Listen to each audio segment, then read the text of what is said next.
You're really doing a good job. Way to go.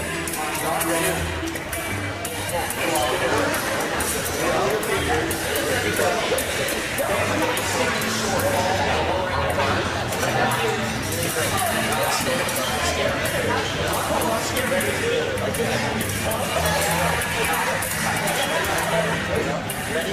And step through. Look back to 1, 2.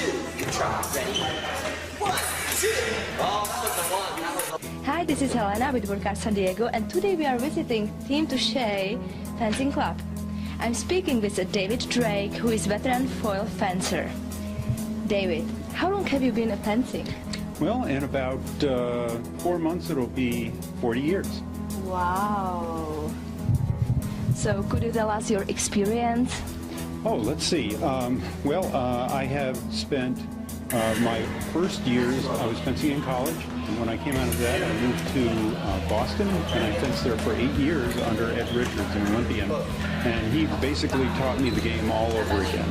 And from there, I moved to San Diego, and I have been fencing at the national level basically since I've been turned 40. So for the last 17 years or so, I've been really at the top of my game. So David, I heard you have a national ranking in fencing, that's right? Yes, I do. Actually, in the last North Atlantic Circuit, I took 7th place at a national level.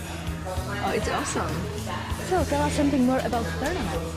Oh, well, it takes quite a while to practice for them. We practice somewhere between 4 to 6 nights a week, and when you go to a tournament, tournaments last about 10 hours. They can be quite long. The major tournaments are North Atlantic circuits, which are held in various places in the U.S., and the other major tournaments have been in Las Vegas, L.A., and San Francisco. So tell me a little bit about the history of fencing. Sure. Fencing really goes all the way back to the Egyptians, where there was stick fighting and fighting with metal weapons. And as it has progressed, we've really gotten down to 2 different types of weapons. One is a sort of a poking weapon or stabbing weapon, and the other is a slashing or cutting weapon. And there's a modern interpretation of these, the épée, which is a large pointed weapon, and a smaller one called a foil, which is also a poking weapon, but it's originally came from a practice weapon.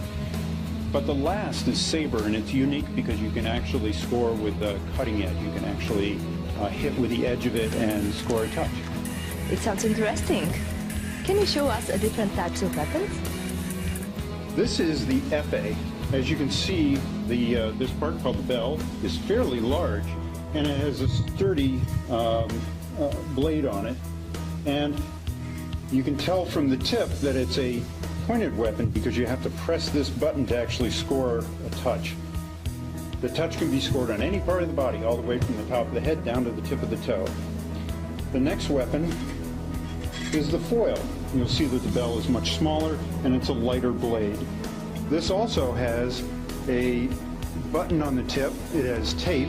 It's a little beat up because of all of the fencing I've been doing. The tape is needed because you wear a metallic vest that allows the score to only happen on the body, not on the legs or the arms or the head. The last is the saber. The saber has a very different handle.